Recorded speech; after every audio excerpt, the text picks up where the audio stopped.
नमस्कार दोस्तों। भारत में हर साल लाखों लोग बीमारी से नहीं बल्कि मेडिकल स्कैम से टूट जाते हैं। एक साधारण बुखार से शुरू होकर आईसीयू का बिल करोड़ों तक पहुंच जाता है।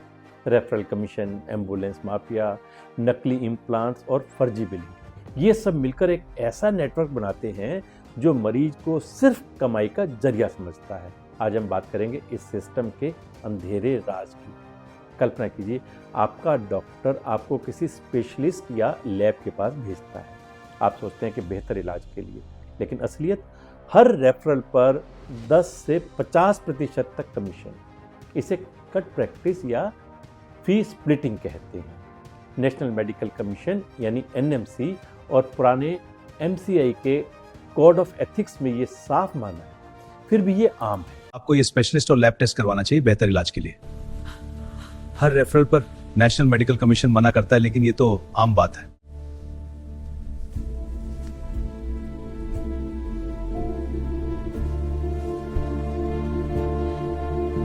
2017 में बेंगलुरु की डायग्नोस्टिक लैब्स पर इनकम टैक्स रेड में 100 करोड़ से ज्यादा ब्लैक मनी और 3.5 किलो सोना बरामद हुआ। डॉक्टर्स को अनावश्यक टेस्ट्स के लिए 40 से 50% कमीशन देने के सबूत मिले।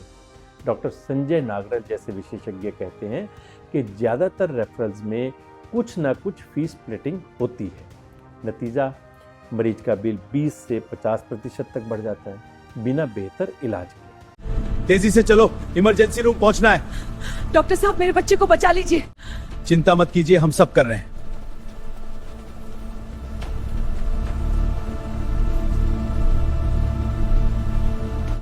इमरजेंसी की घड़ी में एक एम्बुलेंस आती है, लेकिन ये मरीज को नज़दीकी सरकारी अस्पताल की बजाय दूर के महंगे प्राइवेट हॉस्पिटल ले जाती है, क्योंकि वहाँ से कमीशन मिलता है।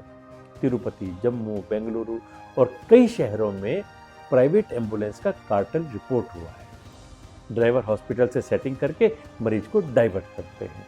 कुछ मामलों में तो एक्सीडेंट वाली जगह पर ही कौन ज़्यादा पैसे देगा की बोली लगती है। परिणाम, गंभीर मरीज को सही समय पर सही जगह नहीं पहुंचा पाते और परिवार का आर्थिक बोझ कई गुना बढ़ जाता है।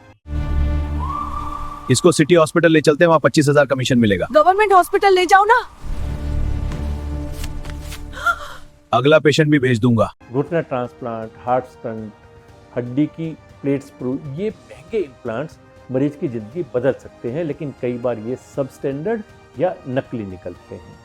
सबसे बड़ा उदाहरण जॉनसन एंड जॉनसन का ASR हिप इम्प्लांट स्कैंडल। दर्द बहुत ज्यादा है डॉक्टर। बिल देखा, इतना महंगा इम्प्लांट। सस्ता चाइनीज माल लगा दिया, रिवीजन रेट 25% तक हो सकता है। 2010 में ग्लोबल रिकॉल हुआ, लेकिन भारत में 2013 तक नोटिस जारी ही नहीं। भारत में 4700 से ज्यादा सर्जरी हुई, रिवीजन रेट 25% तक बताया गया। अमेरिका में कंपनी ने $2.5 बिलियन का सेटलमेंट किया, जबकि भारत में पीड़ितों को बहुत कम मुआवजा मिला। कई रिपोर्ट्स में नी रिप्लेसमेंट और स्टंट्स में भी MRP बहुत ज़्यादा दिखाकर सस्ते इम्प्लांट लगाने के केस सामने आए हैं। मरीज को इन्फेक्शन या दोबारा सर्जरी का खतरा रहता है। आईसीयू जहां परिवार दुख और डर में होता है, वहां बिलिंग मशीन तेज चलती है। महंगे इंजेक्शन बिल में दिखाए जाते हैं, लेकिन एक्चुअल डोज कम दी जाती है। ग्लव्स, सिरिंज, पानी जैसे कंज्यूमेबल्स की मात्रा बेतहाशा रूप से बढ़ा दी जाती है। रिपोर्ट्स में अनकॉन्शियस पेशेंट को 52 लीटर मिनरल वाटर बिल करने या एक रात के आईसीयू में लाखों रुपए के बिल के केस भी हैं। एक्चुअल डोज कम दो, बाकी इंजेक्शंस बिल में दिखा दो। टारगेट पूरा करना है। एक रात का आईसीयू बिल 1.1 लाख आ गया है।